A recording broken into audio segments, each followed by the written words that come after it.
கர்த்தருடைய பரிசுத்த நாமத்திற்கு மகிமை உண்டாவதாக. ஒருவச தியானம் நாம் இப்பொழுது கேட்போம்.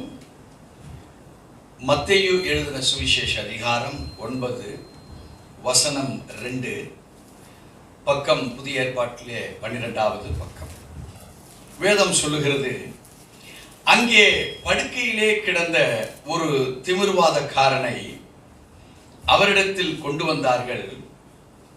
இயேசு அவர்களுடைய விசுவாசத்தை கண்டு திமிர்வாதக்காரனை நோக்கி, மகனே, திடன் கொள், உன் பாவங்கள் உனக்கு மன்னிக்கப்பட்டது என்றார்.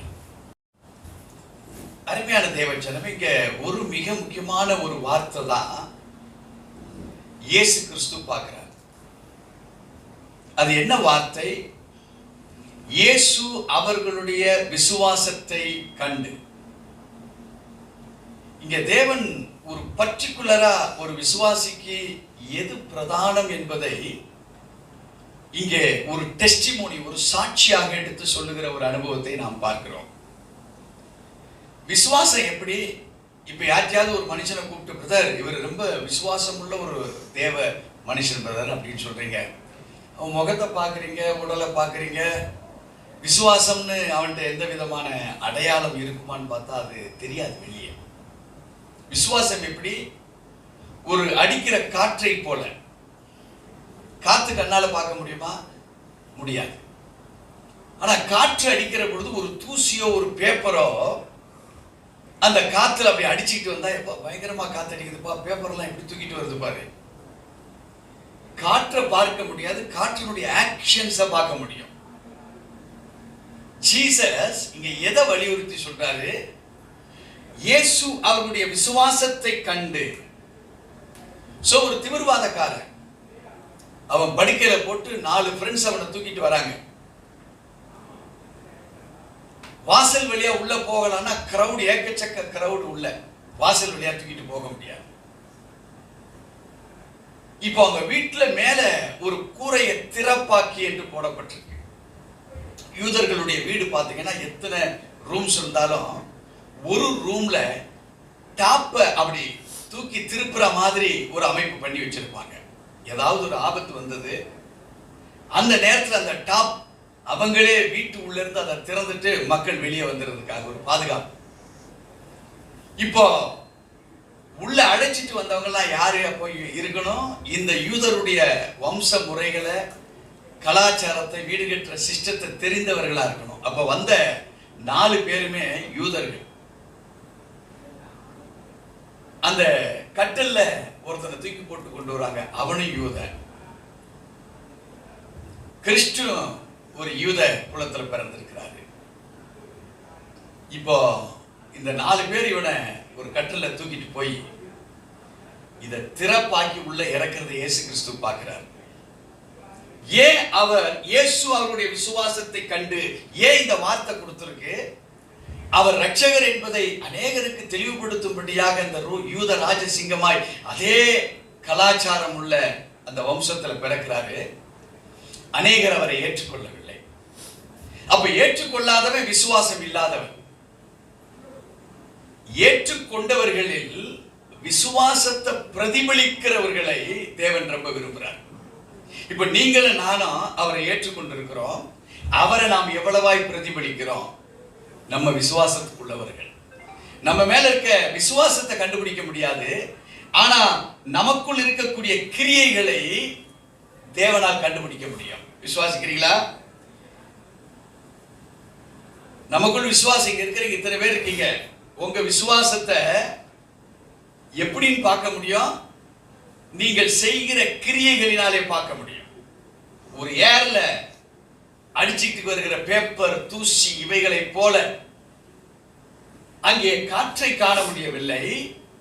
ஆனால் அங்க இருக்கிற பொருட்கள் மிதந்து வருவதை கண்டு பலத்த காத்தா, கம்மியான காத்தா, புயல் காத்தா, எத்தனை பேருக்கு விளக்கம் புரியுது? இப்போ தேவச்சனம் நம்முடைய வாழ்வுல நம்ம லைஃப் தான் ஆண்டவருக்கு டெஸ்டிமோனி. நம்ம லைஃப்ல வேதனையில இருந்து எப்படி வெளியே வரோம்? நம்மளை குற்றப்படுத்தவர்களுக்கு முன்பாக நாம் எப்படி நடந்து கொள்ளுகிறோம்? நம் மீது பொறாமை, எரிச்சல், வன்கண்களினாலே நமக்கு செய்கிற துரோகத்திலிருந்து நாம எப்படி வெளியே வருகிறோம்? இந்த 4 பேரும் இந்த திமிர்வாதனை கூட்டிட்டு வருகிற பொழுது அவங்க என்ன நினைச்சிருப்பாங்க? நமக்குள் இருக்கக்கூடிய பாவக்கட்டுகள், சாபக்கட்டுகள், பாரம்பரிய கட்டுகளினால்தான் இந்த மாதிரி ஒரு திமிர்வாதக்காரனா இருக்கிறான், இவனை புழைக்க வைக்க முடியல. 4 பேருக்கும் விசுவாசம், அந்த படுக்கையில் இருக்கிறவன் மேலேயும் அந்த விசுவாசம் இருக்கு. சோ அங்க ஒன்னஸ் இன் ஸ்பிரிட். இது எதை குறிக்கிறது? ஒரு குடும்பத்தை குறிக்கிறது. எங்கே 2 பேர் 3 பேர் என் நாமத்தினாலே ஒருமைப்பட்டு, ஒருமனப்பட்டு, ஒரே ஆவிலே நிறையப்பட்டு இருக்கிறார்களோ அவர்கள் மத்தியிலே நான் இருக்கிறேன். அப்படின்னா கிரியை செய்ய முடியும் தேவனால.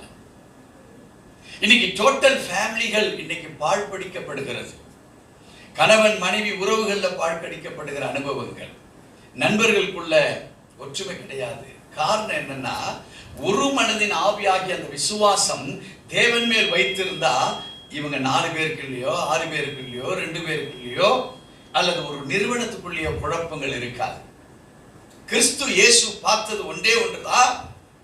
இயேசு அவர்களுடைய ஒரு தனி மனிதனை சொல்லல, 4 பேர் அந்த டோரை திறப்பாக்கி உள்ள இறக்கினவங்களையும் உள்ள இருக்கிறவனையும் பார்த்தாரு.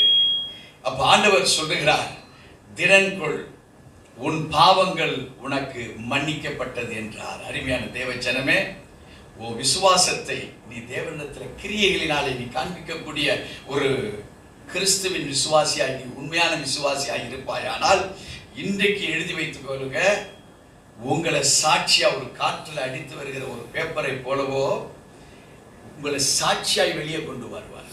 விசுவாசம் வெளியே தெரியாது, விசுவாசம் கிரியைகளினாலே தெரியப்படும்.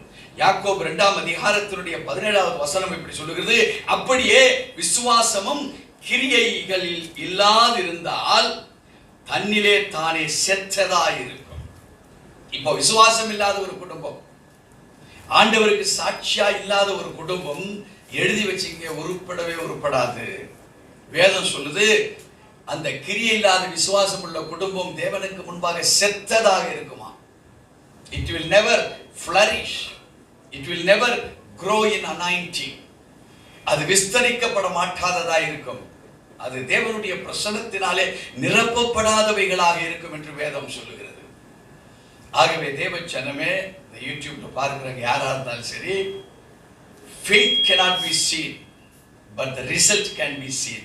The result is the testimony for everything. So உங்களை அந்த விசுவாசத்தின் கிரியைகளாக உட்படுத்த வேண்டும் என்று நீங்க தேவ சமூகத்தில் ஒப்பு கொடுத்து பாருங்க, காரியங்கள் நம்முடைய வாழ்விலே நிறைவேறும். அல்லேலூயா. கர்த்தர் நம்மை ஆசீர்வதிப்பாராக.